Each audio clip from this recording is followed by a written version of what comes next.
We are here today as our community has been shaken by the disappearance of two USF grad students, Nahida and Zamil. I am heartbroken to announce the discovery of human remains discovered on the Howard Frankland Bridge. Human remains have been found in the water by the Hillsborough County Sheriff's Office. They were found near Interstate 275 and 4th Street North. To be clear, they have not made a positive ID on the body yet, but the discovery comes during their search for Nahida Bristy, the second USF student that went missing. The Sheriff's Office found the remains of Zamil Limon last week on the bridge near this intersection and arrested his roommate, who is now accused. A warning to our viewers. What you are about to watch is a true story. The following contains content that some viewers may find disturbing. Viewer discretion is strongly advised. The drivers crossing the Howard Frankland Bridge that Friday morning saw what they thought was illegal dumping. Heavy-duty utility trash bags on the northbound shoulder of Interstate 275, between the Tampa skyline and the water. The kind of thing the highway crews see twice a week. Someone called it in. The bags did not contain refuse. By the time deputies from the Hillsborough County Sheriff's Office had closed the northbound lanes, the smell coming through the plastic had already told them what they were going to find. Inside one of the bags were the remains of a 27-year-old man. He had been killed by what the medical examiner would describe as multiple sharp force injuries. He had been missing for 8 days. His name was Zamil Limon. He was a doctoral student. He had moved to Tampa to study how artificial intelligence could be used to protect the disappearing wetlands of South Florida. He was working on his thesis. He was hoping to fly home to see his family in Bangladesh that summer. That was the story everyone thought they were watching for the first 24 hours. A missing student. A roommate. A body on a bridge. Then the prosecutors filed their motion for pretrial detention. 23 pages. And in those pages was a fact that did not belong in any case file ever written before. 3 days before Zamil Limon was last seen alive, someone in his apartment had opened a chatbot and typed a question.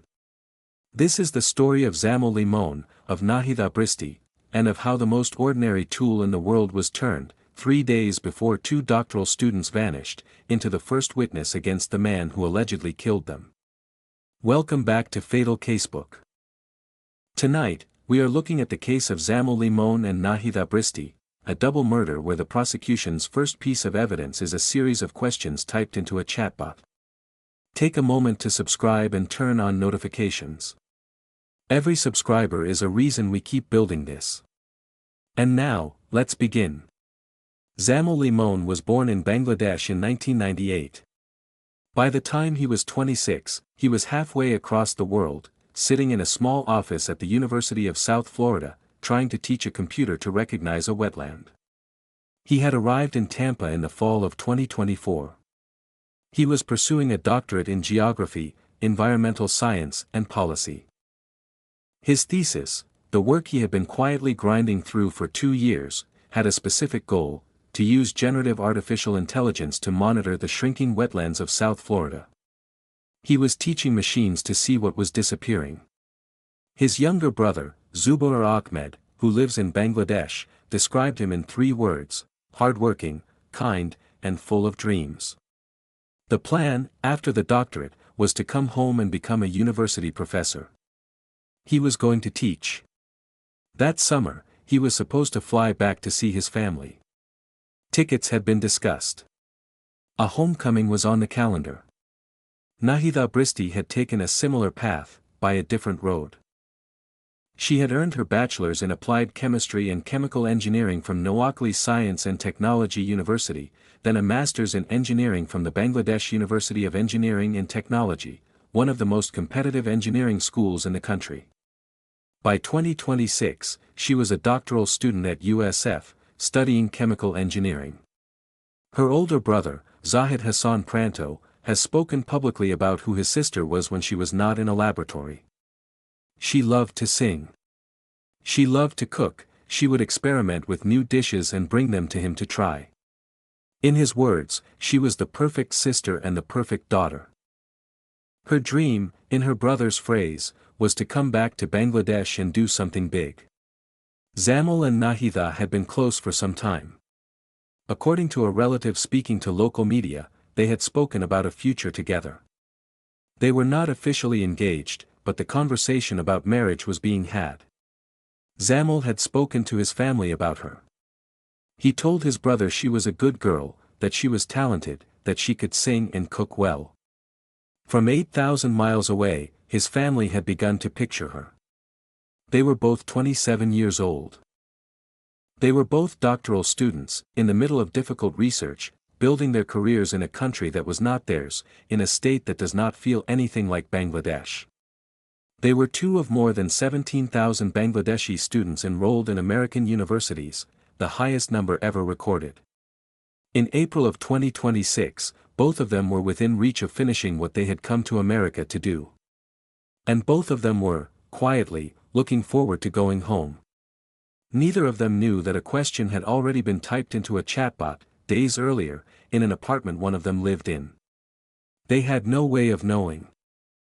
To understand what happened to Zamil and Nahida, you have to understand the apartment they were standing in the shadow of. Zamil lived at the Avalon Heights complex on Avalon Heights Boulevard in Tampa, walking distance from the USF campus. Nahida lived in on-campus housing, that was the formal arrangement, the one the university had on file. But Avalon Heights was where they spent time together. It was the place where, in the last hours of her life, Nahida's belongings would be found scattered, a pair of size 6 Puma sneakers on the floor by the doorway of Zamil's bedroom, her black umbrella resting on his desk, her coin purse holding her university ID and her credit cards. Avalon Heights is a privately operated student housing complex that, like most in this category, assigns rooms by lottery and need.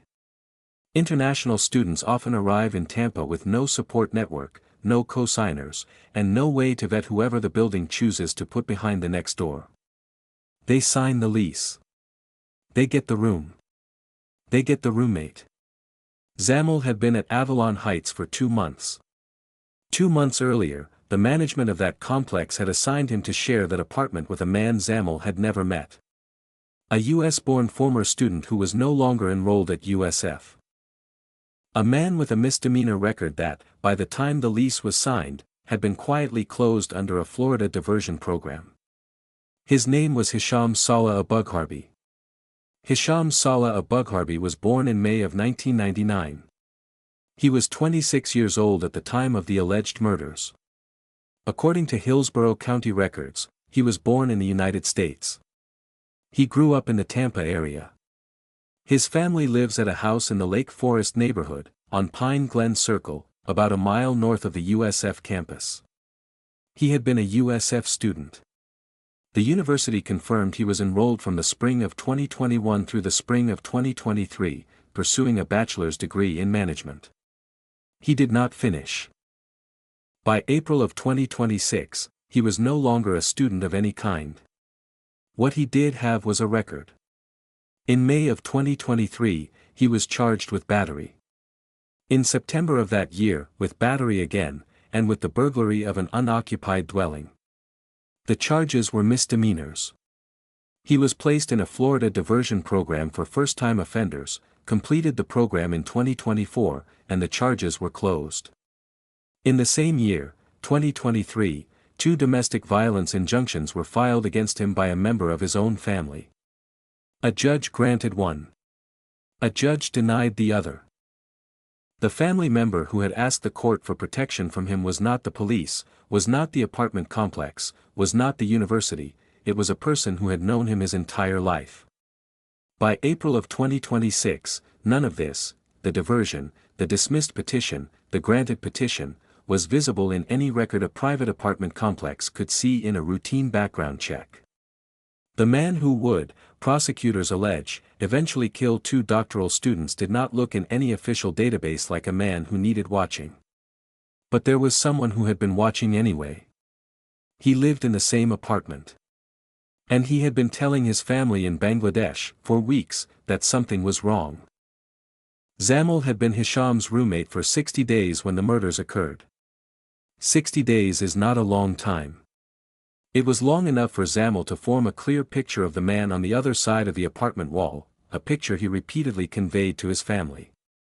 In the words of his younger brother, Zubair, he always told the family that this Hisham was awful, unpleasant, unsocial. Zubair's description in a later interview was sharper. He said his brother had used a word that reporters around the world would later quote, psychopathic. Zamil and another roommate, a man Zubair remembered as Indian, named Rashid, had taken the formal step. About 2 weeks before the murders, the two of them filed a written complaint with the management of Avalon Heights about Hisham's behavior. We do not yet know publicly what was in that complaint. We know it was filed. We know it was not the only signal. The third roommate, the same man who would later become a key witness for the sheriff's office, was living in the apartment. He saw what was happening. He was not in a position of authority. The people who were did not act on the complaint in any way that ever became visible to the people who lived under that roof. So the arrangement continued. 3 young men, sharing 4 walls. One of them, Zamil, had begun bringing Nahida over often enough that her shoes lived in his room. The man down the hallway, the man whose name was on the lease beside Zamil's, had been the subject of 2 domestic violence petitions, 3 misdemeanor charges, and 1 written complaint to the property management. What Zamil and Nahida did not know was that, at some point in the days before April 16, the man down that hallway had stopped just thinking about hurting them. While Zamil was working on his thesis, while Nahida was in her lab, while both of them were quietly making plans to fly home, the man assigned to share a kitchen with one of them had opened a chatbot. It was April 13. 3 days before they vanished. According to the prosecution's pretrial detention motion, on that date, Hisham Salah Abugharbi allegedly typed a question into ChatGPT. The exact wording, as preserved in the filing, asked what would happen if a human were placed in a black garbage bag and thrown in a dumpster. The chatbot, according to the motion, replied that it sounded dangerous.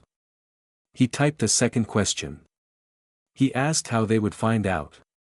This was 3 days before any crime had been reported. There was, at that moment, no body. No missing person report. No reason for any human being who was not planning a murder to be searching for the answer to that question. 2 days later, on April 15, the searches continued. The motion alleges he asked the chatbot whether one could keep a gun at home without a license. These were not the only digital traces.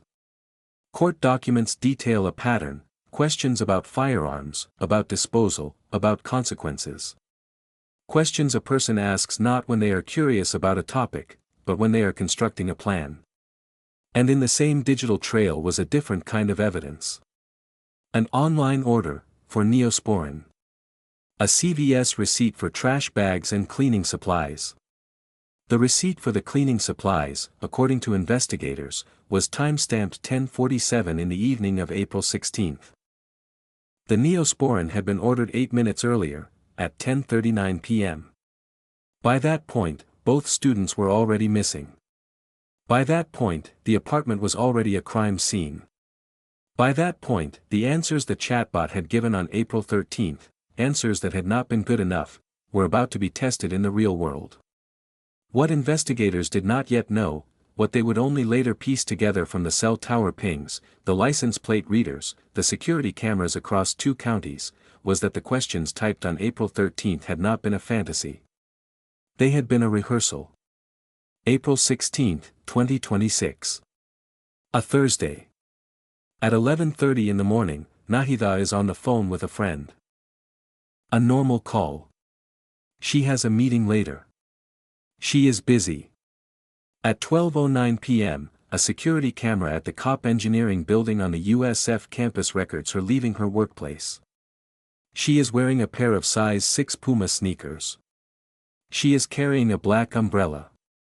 At 12:41, she calls Zamil. At 2:14 p.m., she calls another friend back. There is something she needs. Could her friend bring her eyeglasses? They agree to meet later that afternoon. The friend will arrive at 5 p.m. and wait. Nahida will not. The friend will call. The phone will ring once and go to voicemail. Nahida's eyeglasses will sit, unclaimed, in her friend's hands. She had no idea this was the last call she would ever make.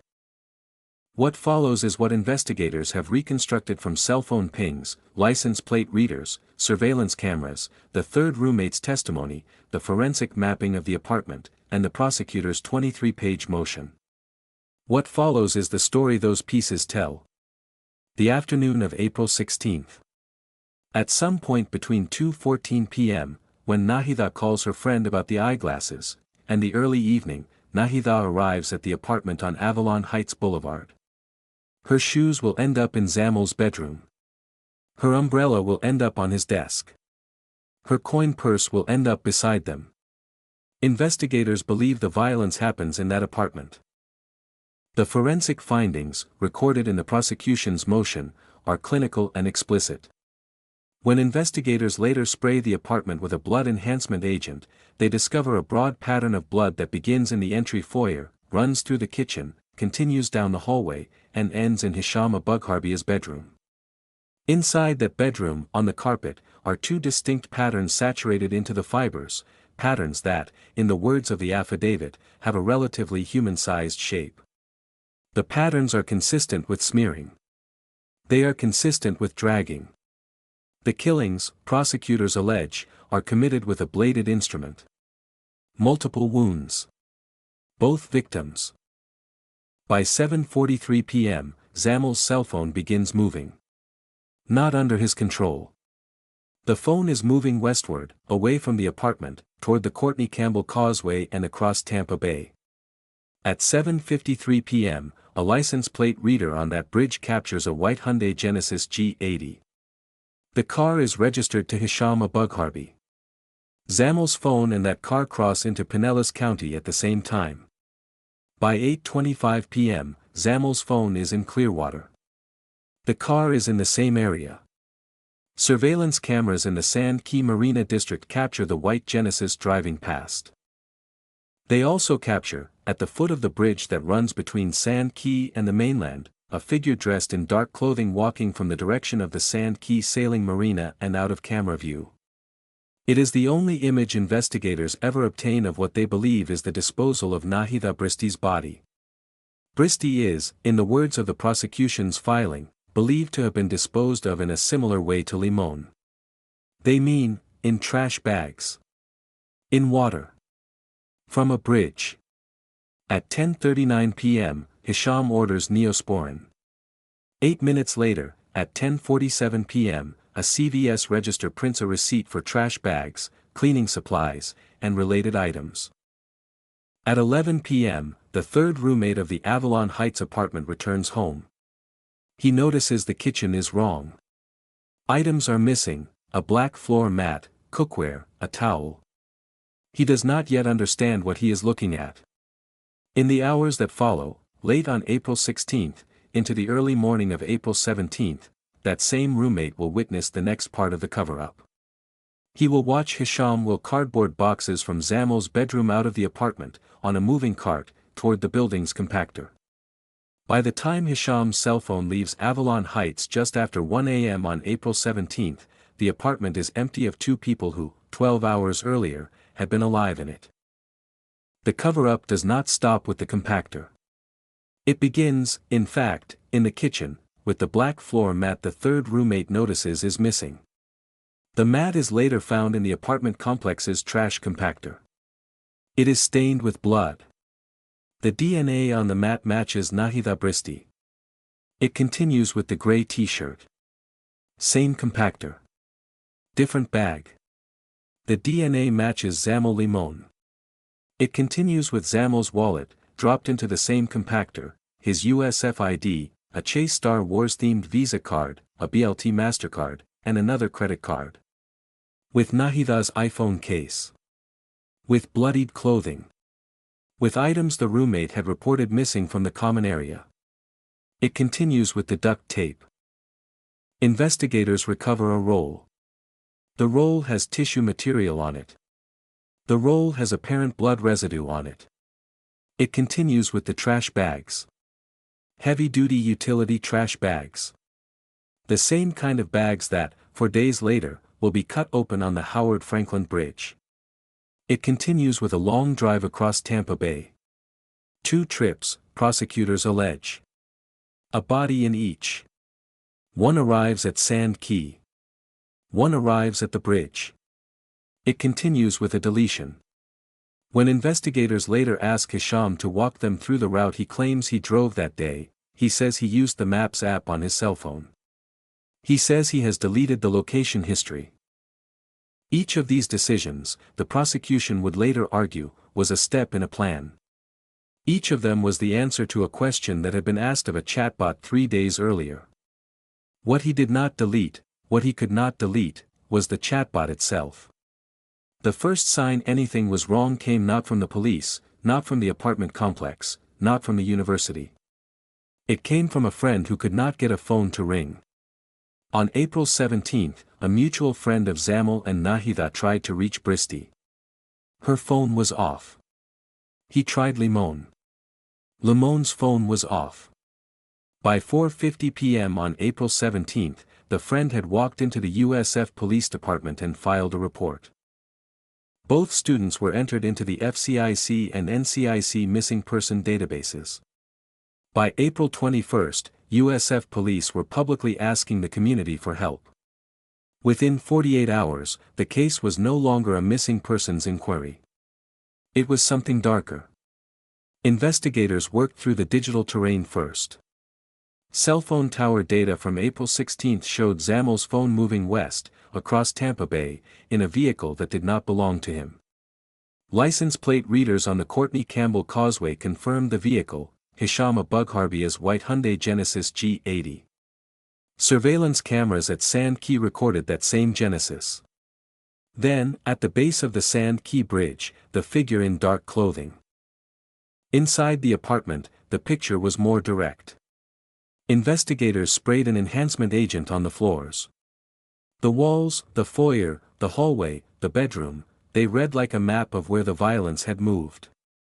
2 human-shaped patterns were saturated into the bedroom carpet. The patterns were consistent with bodies being dragged. When deputies sat across the table from Hisham himself, his left pinky finger was wrapped in a bandage. He had visible lacerations on his upper triceps and on both legs. He explained the pinky cut, calmly. He had been cutting onions. Asked about his vehicle being in Clearwater on April 16, he said he had been there to scout fishing spots. Asked about Limon's phone being in Clearwater at the same time, he said, for the first time, that he had driven the pair to Clearwater Beach at Limon's request, dropped them off, and left. They were both alive when he last saw them, he said. Asked for the location history that would prove his fishing spot route, he said he had deleted it. Investigators did not believe him. The evidence in front of them did not match a fishing trip. But they also did not yet have the one piece of evidence that would not just contradict his story, it would make it impossible. That piece of evidence was sitting on his phone. When detectives obtained access to Hisham Abugharbia's digital life, they found something they had never seen in a homicide case before. They found the chatbot conversations. April 13, the question about a human in a black garbage bag thrown in a dumpster. Followed by the question about how they would find out. April 15, a question about whether it was legal to keep a gun at home without a license.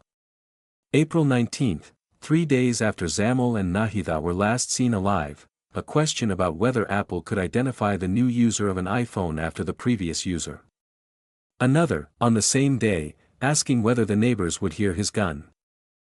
April 23, the day the Hillsborough County Sheriff's Office formally elevated the case from missing persons to missing and endangered. On that day, investigators allege, Hisham Abugharbi asked a chatbot what the words, missing endangered adult, meant. The questions were not abstract curiosity. They were synchronized with the case. Each question lined up with a stage of his real-world conduct. April 13 was the planning. April 15 was a contingency. April 19 was the cover-up. April 23 was the panic. The chatbot had no memory. It did not warn anyone. It did not call the police. It simply answered. But the timestamps did the work the chatbot could not. Each query was a fingerprint stamped into a file the prosecution would now hold in court. The story Hisham Abugharbi had told detectives, fishing in Clearwater, deleted maps, an innocent drop-off, was, line by line, in the record of his own questions, impossible. By the morning of April 24, the Hillsborough County Sheriff's Office had built the case. They had Limon's body, pulled that day from heavy-duty trash bags on the northbound shoulder of the Frankland Bridge. They had the bloodstains in the apartment. They had the contents of the trash compactor. They had the cell phone data, the license plate readers, the surveillance footage, and the chatbot logs. They did not have to come for him. He was already in trouble. At 9:09 a.m. that Friday, deputies were called to the 14,000 block of Pine Glen Circle, the family home in the Lake Forest neighborhood. The call was for a domestic violence incident, unrelated in the formal sense to the murder investigation. When they arrived, the dispatchers and the deputies on the ground recognized the address. They moved his family to safety. He barricaded himself inside. The Hillsborough County SWAT team arrived. So did the bomb disposal team. So did the crisis negotiations team. So did the drone response team. The standoff lasted about an hour and a half. At approximately 10:30 a.m., Hisham Abugharbi walked out of the residence with his hands raised. He was, according to officers on scene and footage that has since aired publicly, wearing nothing but a blue towel. His first version of events, told to detectives in earlier interviews, had been simple. He had not seen Zamil and Nahida that day. He had not been in Clearwater. He had had no involvement in their disappearance. When confronted with his car on the causeway and his car in Clearwater, the story changed. He had been there, for fishing. When confronted with Limon's phone in Clearwater, the story changed again. He had driven them. They were alive when he left. When asked for the location history of the route, the file that would prove the fishing story, there was no story left. He had deleted it. The bandage on his pinky, he said, was an onion cut. By the end of his interviews, the detectives had heard 3 versions of April 16 from him. None of them matched the evidence. All of them had been told under oath and under caution. On April 25, he was charged with 2 counts of first-degree premeditated murder with a weapon, plus charges of moving a dead body in unapproved conditions, failure to report a death, tampering with evidence, false imprisonment, and battery. He is being held without bond at the Falkenberg Road Jail. This case has not yet gone to trial. As of the recording of this video, Hisham Abugharbi's first formal detention hearing was scheduled for April 28, 2026. There is, in the formal sense, no verdict to report, yet. But what does exist is the pretrial detention motion. 23 pages, filed by the state attorney's office, laying out the prosecution's case in writing, in advance of any plea, any defense, any jury. The motion contains the chatbot conversations. The cell tower pings. The license plate reader hits. The surveillance footage. The forensic mapping of the apartment. The DNA results from the trash compactor. The bodily injuries on the suspect. The shifting accounts. The roommate testimony. The prosecution's argument, in plain language, this was not a moment of impulse. This was a plan, written down in real time, in a chatbot, by a man who then executed it. Florida is one of the states in which first-degree premeditated murder remains a capital offense. The death penalty is on the table, though no formal decision on whether prosecutors will seek it has yet been announced. The defense, at the time of this recording, has not been heard from in the public record beyond the procedural minimum. Hisham Abugharbi has not entered a plea. He has not given his version of events to a jury. He has, in the formal sense, been accused, not convicted. What he has done is sit, without bond, in a Hillsborough County jail cell, while the families of the 2 students he is accused of killing, 8,000 miles away in Bangladesh, write a public statement. The statement asks for one thing. In their words, in writing, the families demand the highest possible punishment under the law for Hisham Salah Abugharbi, along with anyone else who may be connected, and request that the legal process move forward as quickly as possible. The family's statement did not stop with the courtroom. It named another institution. Avalon Heights, the apartment complex where Zamil Limon spent the last 60 days of his life, was, in the words of the families, the place where this might have been preventable. Not the chatbot. Not the police. Not the courts. The lease. The families alleged 3 specific institutional failures by Avalon Heights, each of which they have asked become the subject of legal action. First, that the complex had inadequate CCTV coverage, that the cameras that should have captured what happened in the hallways and at the compactor on April 16 and April 17 were not where they should have been. Second, that the complex assigned Hisham Abugharbi as Zamil's roommate without performing the kind of background check that would have flagged his prior arrest record, his diversion, his domestic violence injunctions. Third, and this is the one we have a name for, that approximately 2 weeks before the murders, Zamil and his other roommate, the man Zubair remembered as Rashid, filed a written complaint with the management of Avalon Heights about Hisham's behavior. We do not yet know publicly what was in that complaint. We know it existed. We know it was filed. And we know that the management of that complex, with that complaint in their hands, did not move Zamil to a different unit, did not initiate any review of the lease, did not warn him. The investigative term of art for what happened next is, no intervening protective action. In Zubair Ahmed's plainer words to reporters, speaking about the management's response, it was unfortunate, and unbelievable, that Avalon Heights did not consider it seriously, or take the necessary steps. 2 weeks. That is the gap. 2 weeks between a written, documented warning about the man who would later be charged with their murders, and the morning Zamil and Nahida vanished. The case is too new to have produced laws yet. Too new to have built a foundation. The families in Bangladesh are still waiting for both bodies to come home, Zamil's, recovered from the bridge, Nahida's, still officially missing as of this recording, though investigators searching the waters near where his body was found have recovered a second set of remains they are working to identify. But the families have already named what they want the legacy to be. They have asked the University of South Florida to establish a memorial in Zamil and Nahida's names. They have asked that the memorial serve a purpose, to help prevent another international student from being placed in the position they were placed in. They have asked, specifically, that what happened at Avalon Heights become the kind of case that institutional housing systems point to when they decide whether the next assignment is safe. Zamil wanted to teach machines to recognize what was disappearing. Nahida wanted to come home to Bangladesh and do something big.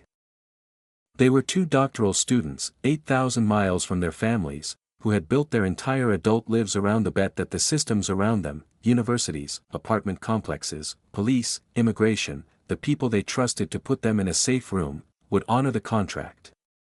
Zamil filed a complaint about his roommate. He had no idea his complaint was already too late. Nahida agreed to bring her friend her eyeglasses at 5. She did not arrive. The eyeglasses were never collected.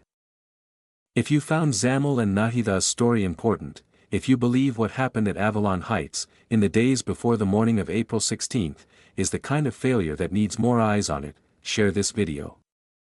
Subscribe to Fatal Casebook, and turn on notifications.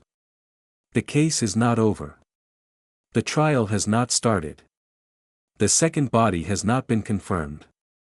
We will be following all of it. These cases matter only when we refuse to let them be forgotten.